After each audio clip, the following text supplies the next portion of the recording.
Hi guys, it's Pasco, the almost average athlete here on a cold, grey, very windy day. So apologies for the audio. I've got Sprocket with me. We're back on the trails and we're talking about inspiration and whether that's a good thing or sometimes is it a bad thing.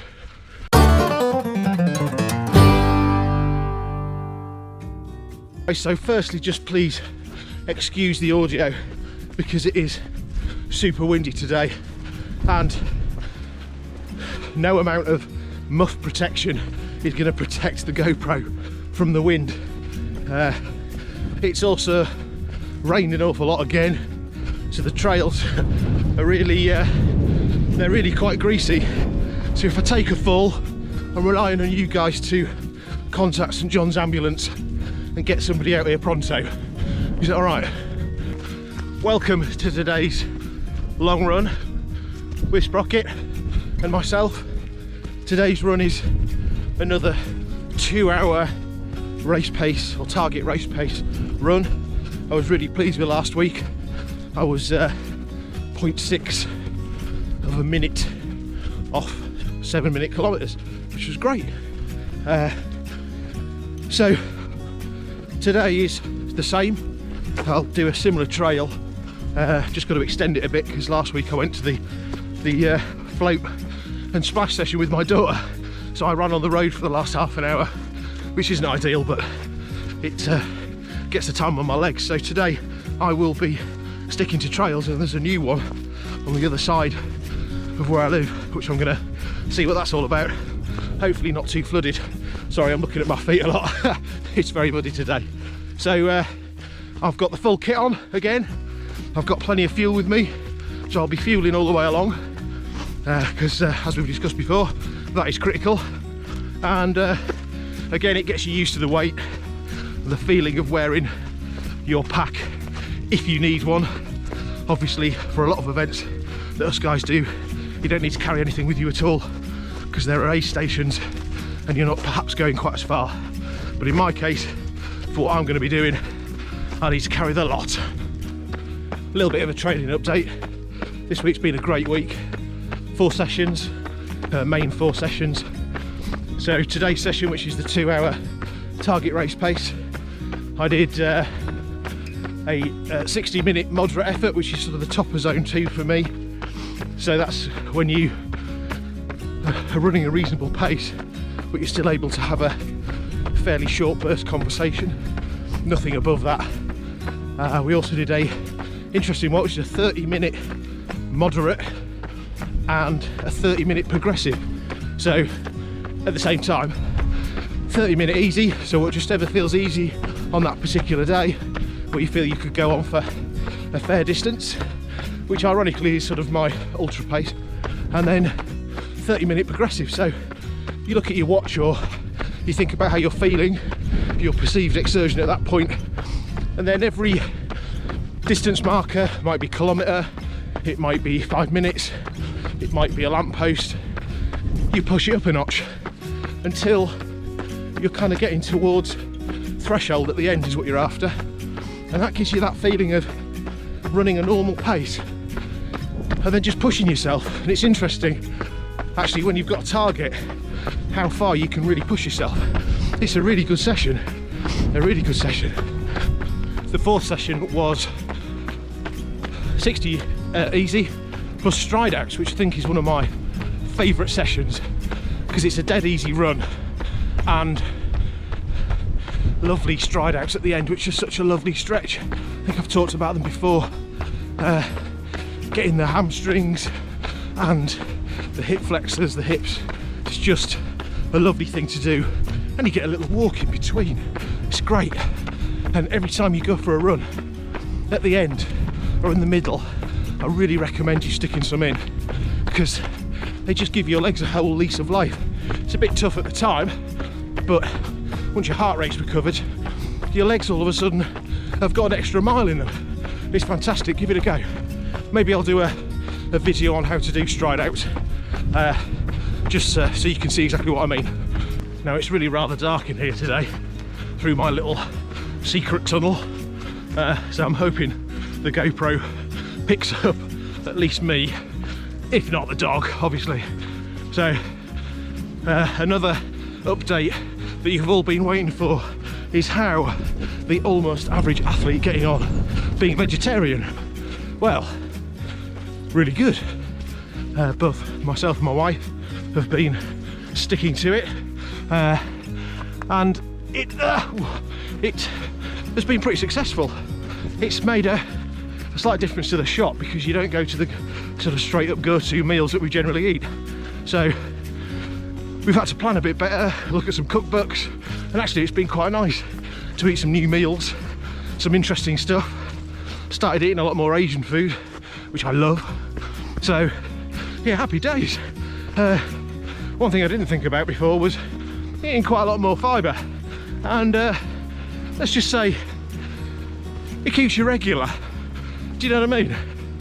There have been times where I thought I was going to be left a suit of a man, but it's been fine, and quite frankly I've lost a bit of weight already, a few pounds.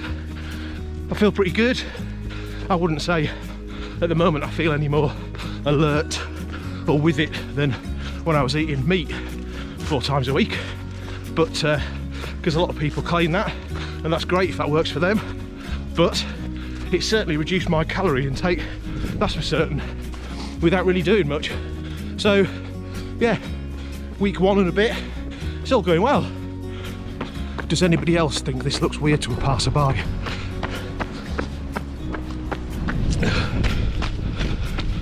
Morning.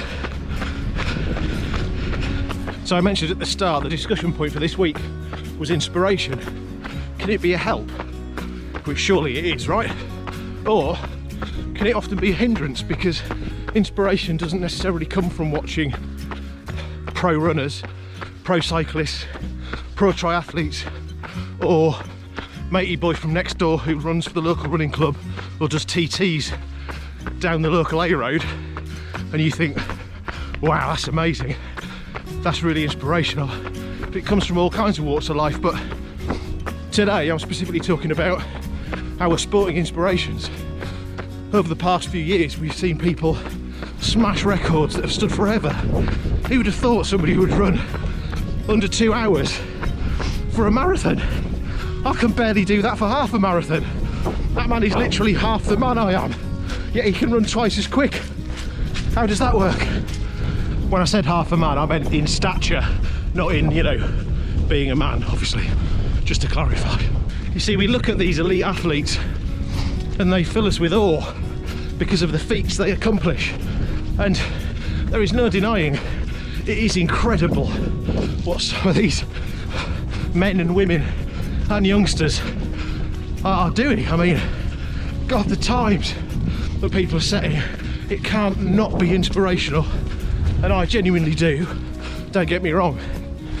But there have been times where I've got obsessed by watching these pro athletes, and I then go out and go for a run or a bike ride, whatever it might be, and it turns out I'm not as good as them, and that definitely has a slight detrimental effect to my mental health as far as being positive about what I can and can't do. And you see, that filters down.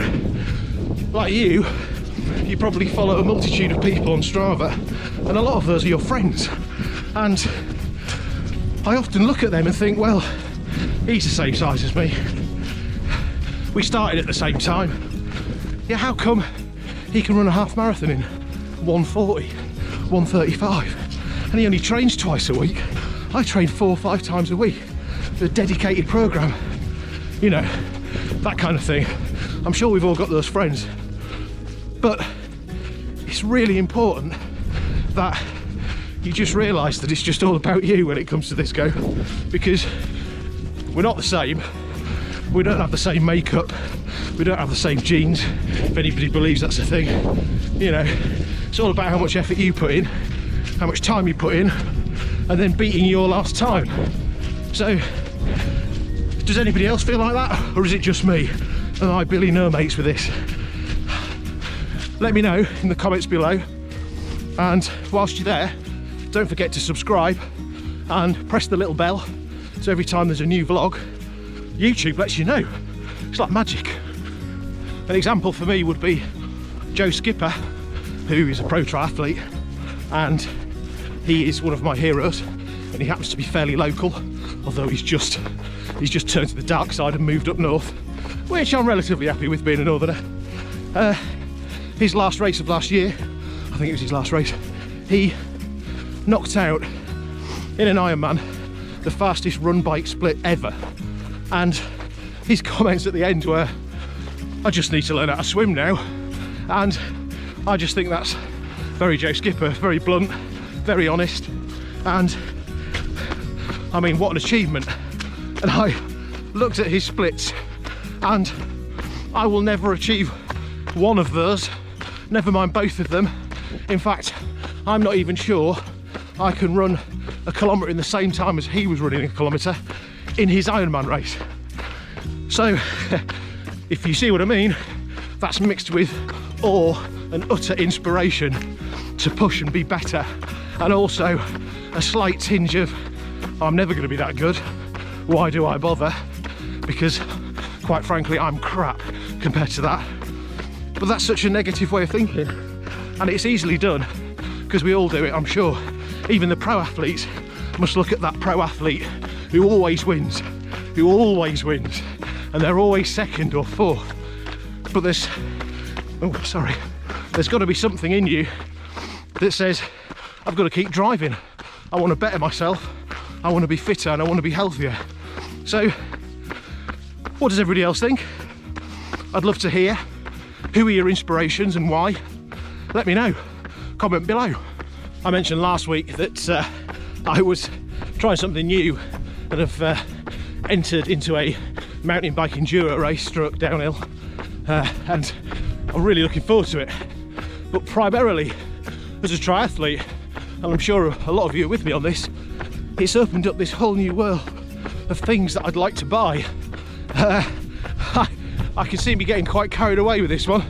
I mean, I have the bike, I have the helmets, full face and a normal hat, but there's lots of other little things I can buy. It's made me realise that if I'd have thought about it, I could have got some of this stuff for Christmas. Damn it. Speaking of which, the stuff that you guys got for Christmas, what was it? Is it performing? And would you recommend it to somebody else? So I'd love to hear what that was. You know, was it a bit of tech, clothing, anything like that? Maybe give us a little paragraph review or a video reply, anything you like really. I'd just be interested to know. You know me, I'm a sucker for somebody telling me that something's brilliant and it'll make me faster. So let me know, comment, subscribe, bell. Thanks. It's been a pleasure as always. The rain stayed off. I'm an hour and a half into this run and everything's going to plan so far, although the trails are particularly sketchy today. But yeah, I'll see you next time. Good luck to all those who are racing next weekend. We all know there's a big event coming up called Open to the Elements, which I think we've got 50 new to triers there, which will be incredible. I will try my hardest to be there, but I'm having some logistics issues because it's quite a long way away from me. It's about 4.5 hours, but if I can be there I will, and then I can meet, talk and vlog with some of you at the race. But if not, good luck to you guys, good luck to everybody else who's racing and training. And if Sprocket could give you one more piece of advice, then it would be DFTE. Don't forget to eat, because who doesn't like eating? Bye.